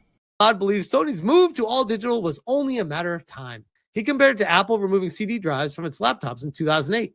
At the time, many people complained, but Ahmad said, "Not a single person's complaining about." Oh, by the way, the people that are like, completely out of the space, people like my roommate, those are the people that Sony likes because they'll just buy their stuff without thinking about it. They're still playing PS4. They're trying to pull in the people who barely care, but those people aren't playing the new stuff. Like, what are they gonna fucking do about it today? Ahmad also, this is apples and fucking oranges, I guess. I don't know what apples and planks of wood. Like they're two different things. Apple removing a CD drive is not Apple selling you games. Apple removing the CD drive is making it slimmer, making it smaller, and going a direction of where PC gamers already were. And it's not really a PC gamer system. It's more for like business. What Sony is doing is trying to redirect where the people who purchased their console in the past were into digital only. And at that point, why not just buy a PC? Ahmad also... Oh, don't you want God of War Laundry? Or Lofty? I don't even fucking remember what it's called. Leifei? Fuck. I don't know. Well, you don't want Spider-Man 3? You don't want Wolverine? That they just, completely made gay and they have women running it? Believes Sony was always going to reach this point, saying, if not the PS6, then the PS7, because the console market is now nearly entirely digital. My counter to that is, if you do not have a physical media on your console, you do not have a reason to have a console. So by removing that, you're removing the entire point of having the console, because it's so superfluous. There's no... What Sony is getting is the retards that are just able to buy everything and eat up their slop. You're not getting the actual real people who are invested into the gaming culture. You're getting the morons. Difference.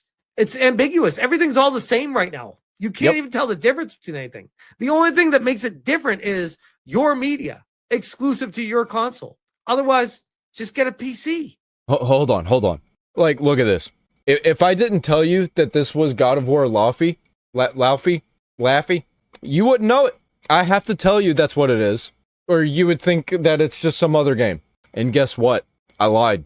This is Dragon Age the Veilguard. Because, I mean, like, look at this God of War Laffy landscape. This could be any game. It could literally be any game. And you know why it could be any game? Because it is. It's not God of War Laffy. It's Forspoken. Like, these games are just... They all look the same, man. Like, look at this other Forspoken screenshot. This could be in God of War. No, guess what? I lied again. This is Horizon Forbidden West. Like, the scenery all just fucking looks the same. And, like, look at this other screenshot from Horizon Forbidden West. It could literally be any game. That's because it is any game. This is Borderlands 4.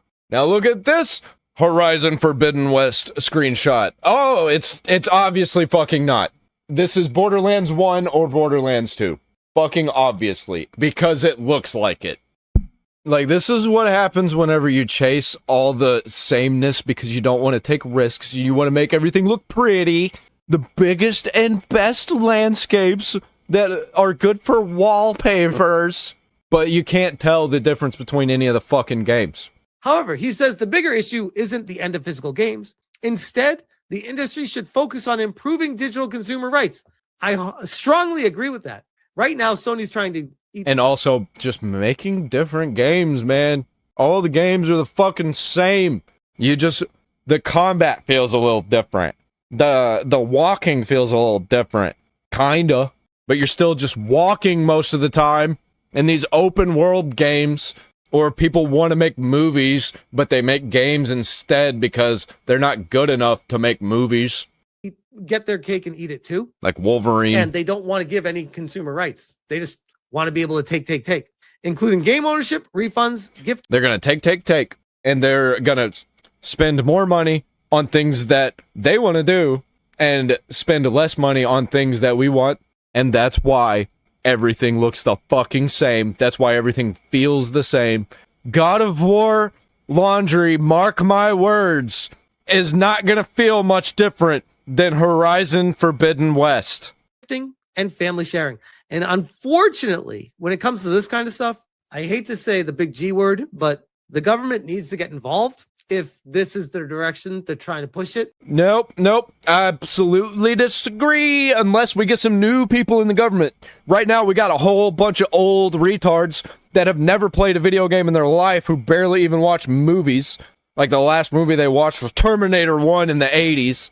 I don't think any of this is going to really get fixed until gamers start getting old and start getting into the government. And take away consumer rights. MBG says, Sony really is just willing to watch every one of their social media posts get absolutely fucking wrecked. I don't think I've ever seen a company. Well, all of this is making them more money, so it's going to help our economy. So yeah, I agree. Let's just keep making everything worse for consumers. That's what's going to happen when you get the government involved. They're just going to be like, oh, actually, you're not going hard enough and fucking everybody over. Express such a lack of care in their fan base before. You're leaving money on the table. This is some next level shit. Absolute morons running PlayStation. And it gets quote tweeted by Jim Navok, who I've quoted many times before. Actually, I don't think it is absolute morons, because the people running PlayStation, they're going to be rich as fuck for the rest of their lives. They got multi-generational wealth. So if the thing that they're just trying to make as much money as possible, as fast as possible, and if they destroy the company, they're still going to be living a great life. They don't give a fuck about the company. They only give a fuck about themselves. Formerly Square Enix Holdings, he says, the internet called for boycotts of Hogwarts Legacy, and it was the best-selling game of that year. Oh, fuck. I can't take home a $4 million bonus anymore instead of taking less for the bonus, because I need that bonus. I got to have that yacht.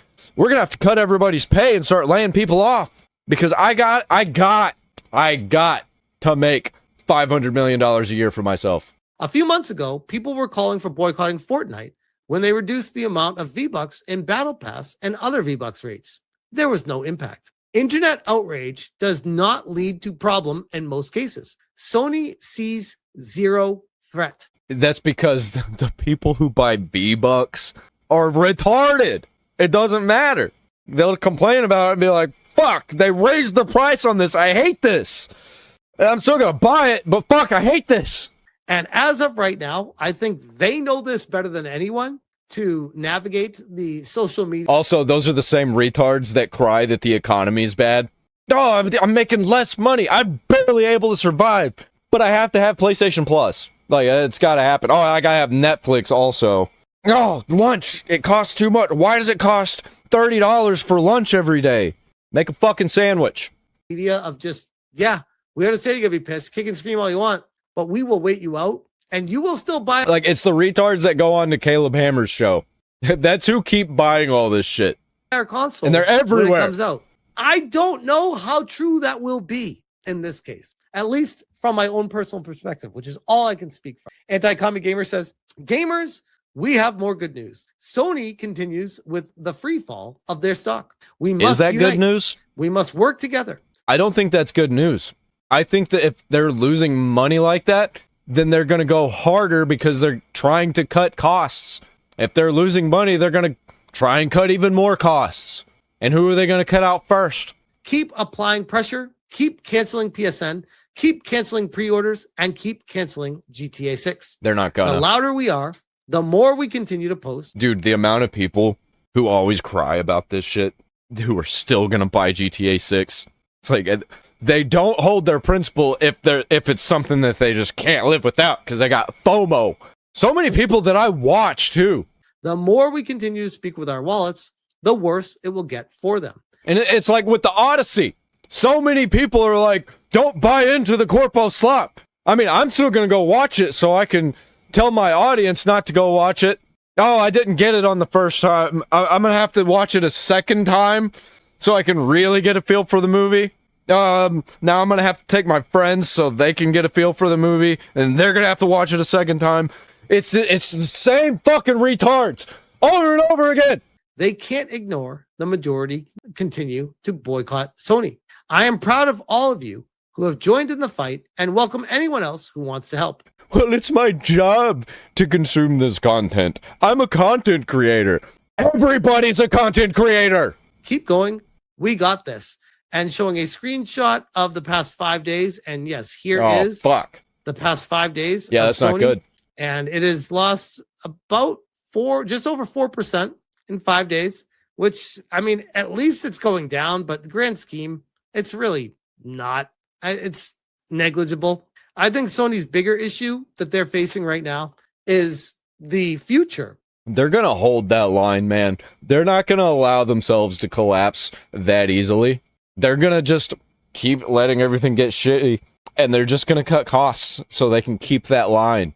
And I think people know that you're going to be getting a PC. People aren't buying consoles anymore. Unless you offer a buying proposition that gives you something unique.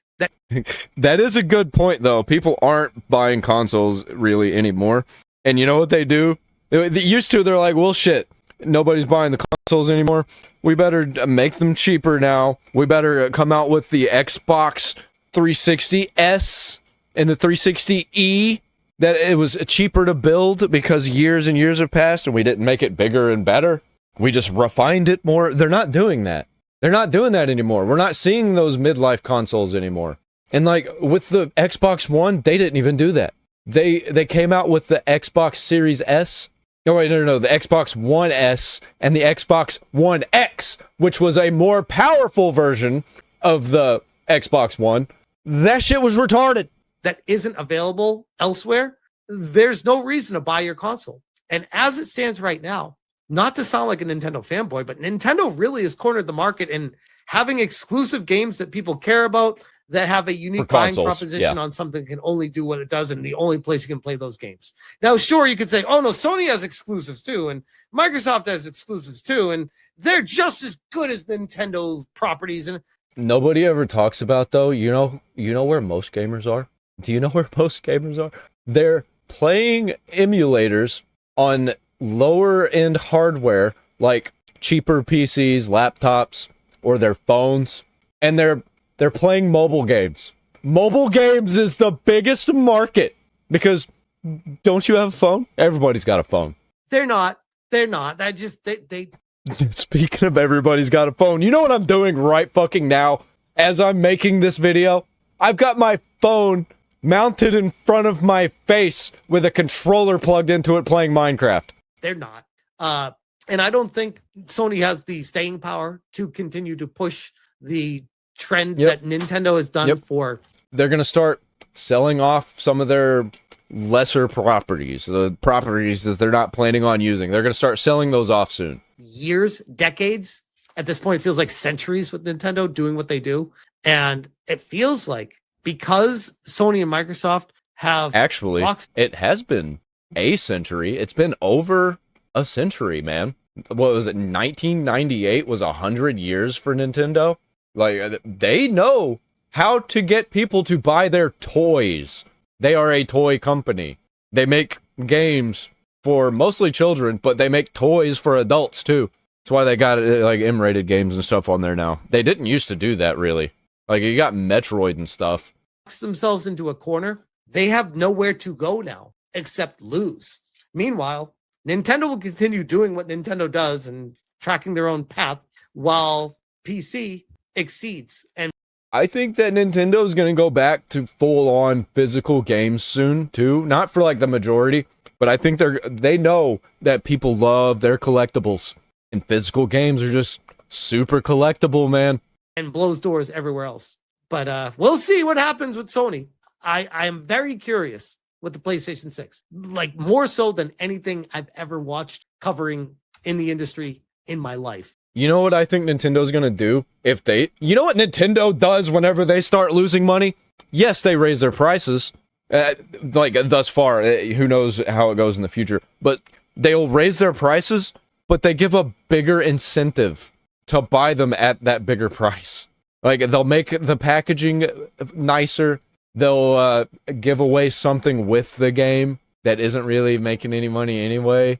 I think the PlayStation 6 is going to be the bellwether for the future of the game industry direction. And right now, gamers are reaching a fork in the road, and we're going to see what direction they take. Nintendo can keep doing what they do, and they've proven that they I'm can already out. succeed. Like, I've been out for years already, and people are just, following behind me. Perfectly fine. If they make a respectable system that people want to buy, people will buy it to play their games. I don't think the same can be said for Sony and Microsoft, though. I really don't. You know where they some more just had a lot. You know where they started fucking up? They started fucking up all the way back in the PS2 era, doing all these licensing deals and whatnot. If they would have never done any of those bullshit licensing deals, we'd have had a PS2 Mini by now. That was a problem with the PS1 Mini. There were so many amazing games that they just couldn't put on it because of they just didn't have the licenses anymore. Stop doing licensing deals, or do, like, infinite licenses if you're going to do licensing. Make it to where the license never expires. Oh, we can't do that because of the law. Change the law. Change the policies. They can do it. There's just somebody behind it not allowing it because they're making money off of it. That's where they fucked up. The PS1, they kind of started to fuck up, but PS2 was way fucked up. They can't even do a PS2 Mini. But they totally could. If they made a PS2 Mini, people would buy the fuck out of that. That's the end. Go away now. Like the video first.